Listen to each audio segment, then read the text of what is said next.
Hey, this is Stacia, and I'm back with another flashcard session. We're going to do three cards today. So this is in set number 3, and we actually did 1 through 3 last time. So we're going to do 4 through 6. Fair enough. Now this first one is called Critical London System Lines. And I like this flashcard because if you guys watch my videos, which if you're watching this, you probably do, then I've talked about this flashcard like several times in my videos, and I learned it from this. I did a study, I learned from this flashcard, got it in my head. So to me, that's concrete evidence, you know, when these flashcards show up in my games, concrete evidence that I'm learning. So it goes like this. In this moment, it says, in this position, we will face 4 lines. What are they, and what do we do against each of them?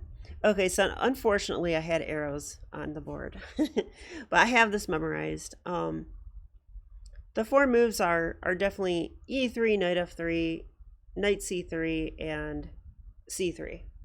And I suppose C4 could be a move, but I don't really see it. And so the key thing I'm talking about in this video is that, I guess I'll demonstrate it since I want to be instructional. So what I found out is that I like to play bishop f5. Okay, bishop f5 and then e6, and I love playing this structure. The problem with bishop f5 is that you sometimes have to deal with this idea of c4 and queen b3, and white will get a heavy initiative on the queen side. And I've had games where I got absolutely crushed and I didn't even know what happened. Like, it was just crazy, like pawn rollers on the queen side. So after some heavy study, I determined when I could and when I could not play my bishop f5 system. It turns out that if the knight comes to f3, I cannot play it. Okay, if I go bishop f5, I think after, let's see, they probably have to go e3 first. But if I just play normal moves, they go c4. If I keep playing normal moves, let's say. Yeah, what happens if I play this?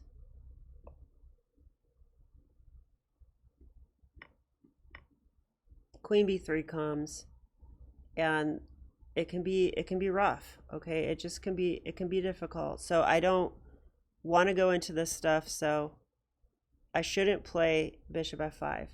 The main idea is that I should only play it if the c4 queen b3 plan is disrupted. So knight f3 does not disrupt it, e3 doesn't disrupt it, but the move knight c3 does disrupt it. Okay, hard to play queen b3 when there's a pawn here and it's blocked. And the other move is c3. So if they already committed the pawn to c3, then I don't really have to worry about c4 as much because it wastes the tempo. So I can go bishop f5 here. So that's the point of that flashcard. I don't know if that will help you guys, but at least shows you the kind of flashcards I make. Okay, and flashcard 5. Let's go to this one. How's the screen? Okay, yeah. Okay, let's do this one. So this one is called Attacking Theme, and it's white to move. And I definitely know the theme now, but I didn't know it so well before the flashcard. If you want to pause your video, hurry up. About to give the answer. Okay, it's queen h6. This is just a beautiful move, and it's fatal. We're threatening checkmate, and if they take the queen, this is also checkmate. So pretty nice. I really do like this. And just for fun, let's try to find black's best defense here.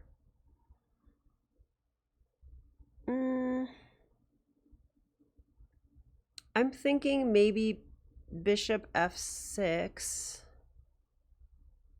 although we will take it and then still be on the g7 square. Computer wants queen takes f2. That's not so helpful. Let's just look at this. This is the best human defense I can think of, but can't we just take? Now the bishop's not defending this square anymore. And only now the computer wants this. I'm sure I could go. Yeah, computer's being silly, trying to delay checkmate.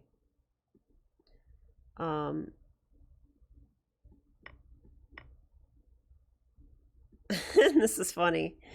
All right, I guess I'll go here. Now it wants d4, trying to make a queen, I guess. But yeah, I mean, the main point is that's checkmate. So also, I'm actually wondering now, do we even have to take?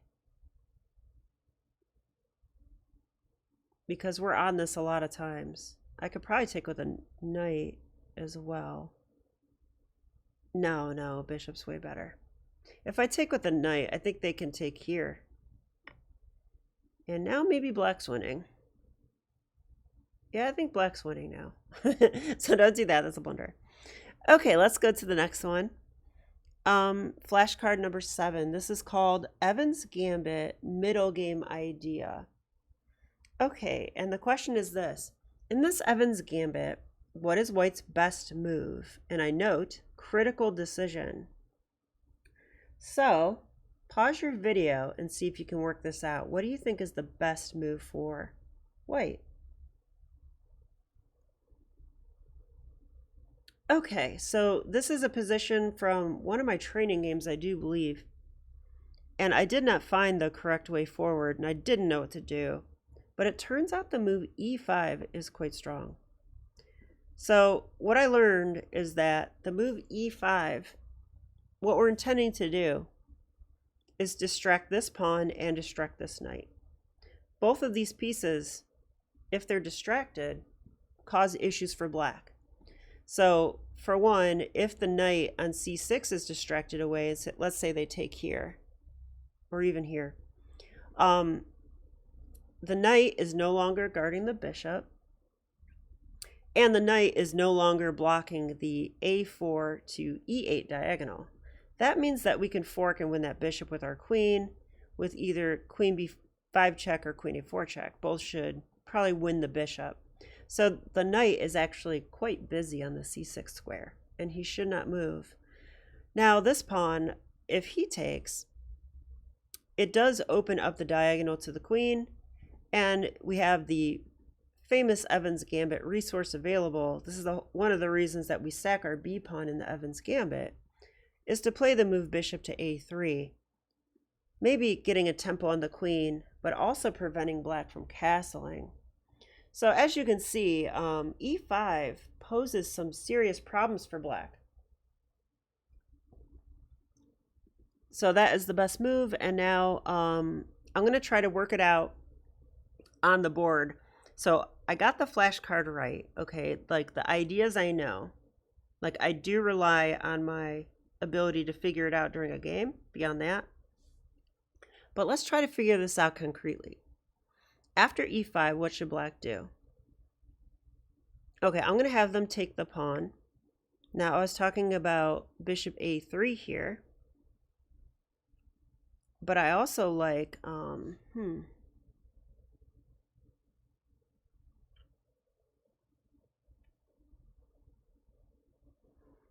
mean, I was thinking about taking with a knight.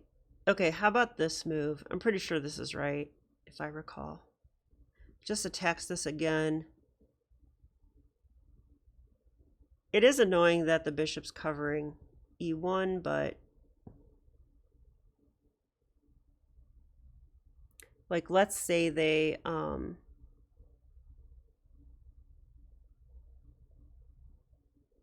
actually kind of at a loss here. If they take here, what is the plan? Probably bishop a3. Wow, I just saw the eval bar on the side go in black's favor, so I honestly, maybe I don't understand this. So let's have a look at this with the engine now. Hey, if I can learn something new while I'm going through these flashcards, that's a good thing too. But obviously I don't remember the main line of this. So e5 is the best move, and the computer wants knight takes e5, but okay, if knight takes e5, I would take it. It says they could take with the queen, defending the bishop. Wow. Yeah, and I do not have rook e1 available. But the queen's not defending here anymore. I would definitely take. And after king f8, we go here. That attacks the queen.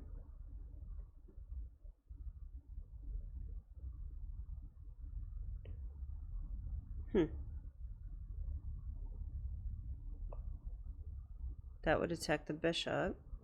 Come back. So that's one way the game could go. Now keep in mind, this isn't a flashcard where it's like white to move and win. That's not what this flashcard is. This flashcard is what's the best move for white. So even though e5 doesn't win on the spot, I think knowing that it's the best move here and knowing why is pretty good. So e5, and if they take with a pawn, this is what I was looking at, I should take here, and if they take here, it is not bishop a3 that wins. But this actually is really good for white now. After the simple move, knight b to d2. You know what this move does? This could be a whole new flashcard because I actually didn't know this idea, but it looks logical enough. We're developing our knight, which is very nice, and we're preparing rook e1, which is guarded by this knight, and now the knight is blocking the path of the bishop. So very nice. It says queen f6, so black's trying to get their queen out of harm's way. And then we can go knight to e4, attacking that queen. Queen to f5. Yeah, this is starting. Wait, queen. Okay, that would drop. Queen f5. And now, apparently, knight to g3. And white has an advantage. And it's because, you know, we don't have many pawns, granted, but all our pieces are ready to rock. The e file's open. We're ready to play this. If the knight moves, we have a fork on the bishop. Like, there's just too much pressure in the position, and so white is better.